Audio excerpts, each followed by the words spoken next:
What's up, YouTubers? This is your boy Big Metroid Fan 9 coming to you with another video game review. And in this review, I'm going to talk about the game Call of Duty 3, which was released on the Xbox 360, PlayStation 2, PlayStation 3, and Nintendo Wii by Activision and Treyarch.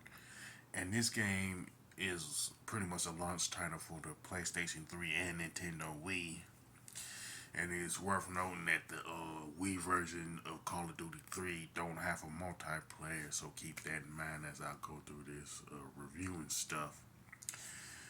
And pretty much the plot of the game is that the Allied forces are liberating Paris, France during World War II, and you play as soldiers in the American campaign, Polish campaign, Canadian campaign, and British campaign.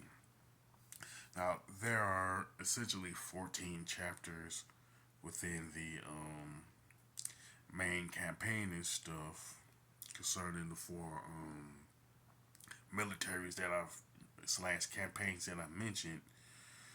You play as Nichols in the American campaign. You play as Sergeant Doyle in the British campaign. You play as Cole in the Canadian campaign, and Pahata in the Polish campaign. And the Polish campaign is pretty much the tank missions and stuff like that.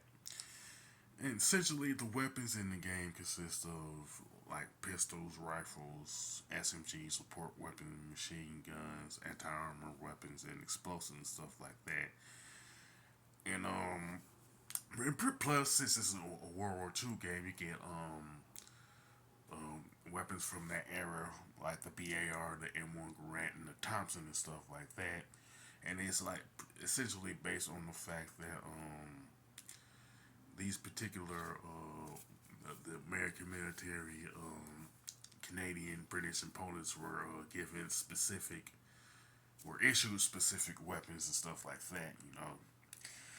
Now, the multiplayer essentially consists of battle, team battle, war, capture the flag, headquarters, and one flag, capture the flag, and normalized.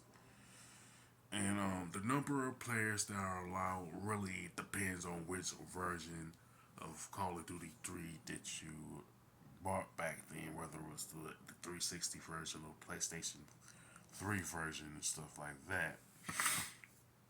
Now, the graphics and design for Call of Duty 3 are pretty good with some nice color palettes and stuff like that.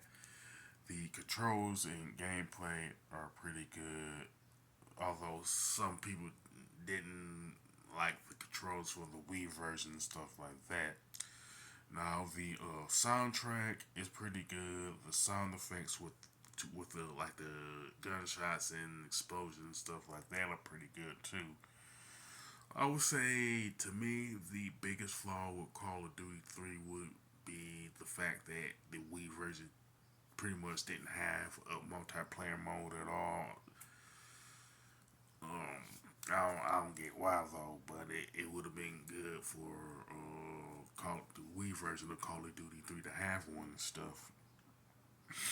And to me, Call of Duty 3 is an excellent, it's a pretty good game and an excellent addition to the Call of Duty franchise. Far as a score, I definitely give it an 8 out of 10. You know what I'm saying? Pretty decent game. You know what I'm saying? Wish the Wii version would have had a multiplayer on it and stuff. With that being said, you can sound off in the comment section about Call of Duty 3, whether you prefer like the Xbox 360 version or the PlayStation 3 version or whatever the case may be. You know what I'm saying? Now, with that being said, if you like this video, don't hesitate to click the thumbs up button. Don't forget to subscribe and hit that bell notification button. This is your boy Big Metroid Fan 9 signing off.